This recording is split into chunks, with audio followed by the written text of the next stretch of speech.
Salam sejahtera teman-teman, kami dari kelompok 10 yang terdiri dari 2 orang. Ingin memperkenalkan diri, saya O'Brien Emanuel Muhammad Ginting. Saya Julian Story. Kami dari jurusan pendidikan TNI Elektro. Sekian dan terima kasih. Sini kami akan melakukan wawancara. Sebelumnya, saya ucapkan terima kasih kepada Ibu telah meluangkan waktunya untuk melakukan wawancara ini.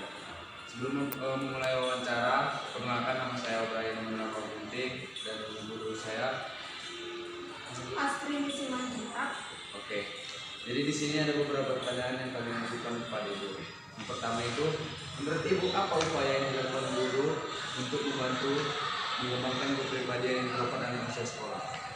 Mengembangkan kepribadian anak yang introvert. Yang pertama perlu kita ketahui bahwa kepribadian introvert itu adalah kepribadian yang mementingkan dirinya sendiri. Dia orang yang tidak atau yang kurang bersosialisasi. Jadi langkah atau cara untuk mengembangkan kepribadian ini adalah kita harus sering, misalnya dalam sekolah, dalam pembelajaran, kita harus sering membentuk mereka dalam sebuah kelompok agar ketika dalam pembelajaran mereka akan berkomunikasi dengan teman-teman yang ada di kelompoknya. Itu adalah salah satu cara yang paling efektif dilakukan untuk anak-anak yang memiliki kepribadian yang introvert. Jadi sosialisasi mereka dengan orang-orang di sekitarnya bisa ditunjukkan dengan kepribadian mereka tadi dan berubah menjadi kepribadian yang tidak introvert lagi.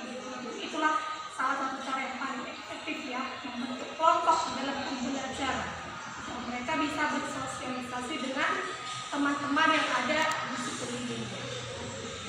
Baik, pertanyaan yang kedua, kira-kira apa upaya yang dilakukan guru untuk membantu perkembangan kepribadian ekstrovert anak usia sekolah? Kalau ekstrovert itu kan kebalikan dari yang introvert.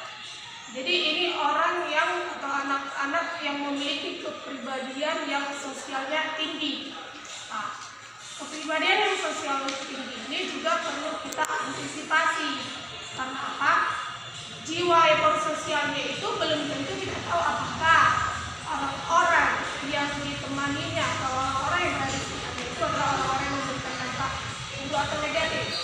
Jadi salah satu cara misalnya mengembangkan kepribadian dia ini agar tidak terjerumus misalnya ya.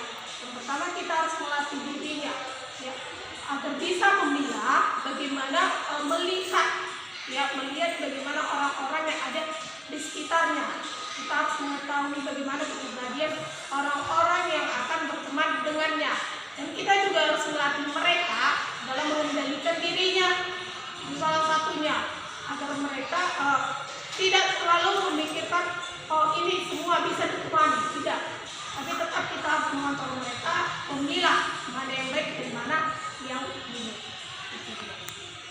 Baik, pertanyaan yang ketiga, tindakan apa yang dilakukan guru untuk membantu perkembangan kepribadian sanguinis anak usia sekolah?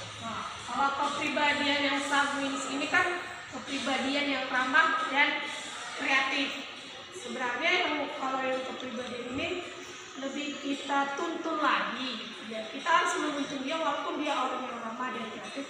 Tetap kita harus membantu mereka, menuntun bahwa bersikap ramah kepada setiap orang itu boleh, kreatif itu juga bagus, tetapi ada saja nanti pemikiran setiap orang itu bahwa ini ramah, ada maunya. Itu tetap kita harus latih mereka, mengembangkan diri mereka, sama seperti kayak yang extrovert tadi sih, pengembangan dirinya. Itu aja. Baik, untuk pertanyaan yang terakhir, menurut Ibu apa upaya yang dilakukan guru untuk membantu perkembangan kepribadian melankolis anak usia sekolah? Kalau yang melankolis ini kan dia yang kepribadiannya berpikir secara matang. Oke.